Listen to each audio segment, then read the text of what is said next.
Pengamat militer Al-Araf menyebut dugaan suap Kepala Badan Nasional Pencarian dan Pertolongan atau Basarnas, Marsikal Madya TNI Henry Alfiandi harus diadili di peradilan umum. Ia mengatakan dugaan suap Kepala Basarnas bukan tindak pidana yang dilakukan oleh militer murni. Dugaan peristiwa pidana itu terjadi di lembaga sipil Basarnas serta melibatkan pelaku dari pihak militer dan sipil.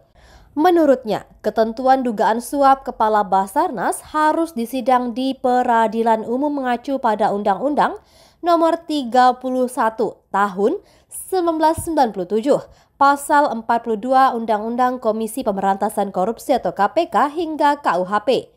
Undang-Undang Peradilan Militer kata Al menyebut bahwa tindak kejahatan dengan pelaku militer dan sipil diselesaikan di peradilan umum dengan dasar mekanisme koneksitas.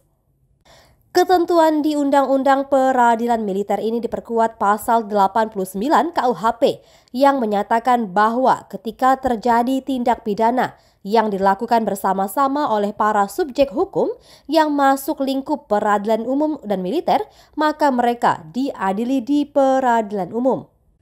Sementara itu, koneksitas merupakan prosedur penanganan suatu perkara yang mencangkup dua lembaga peradilan, sipil dan militer.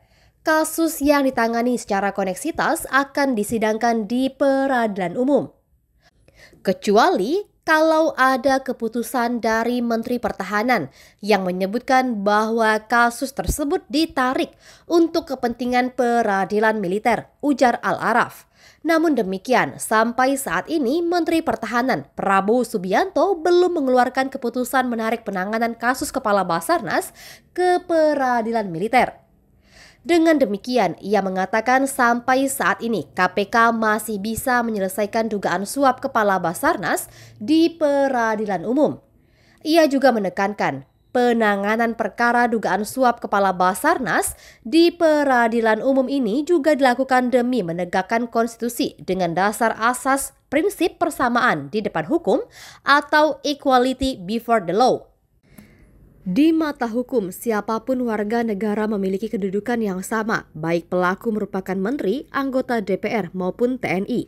Sebelumnya, pihak Pusat Polisi Militer atau Puspom TNI akhirnya resmi menetapkan Kepala Basarnas, Marsikal Madya Henry Alfiandi dan bawahannya Letkol Afri Budi Cahyanto sebagai tersangka.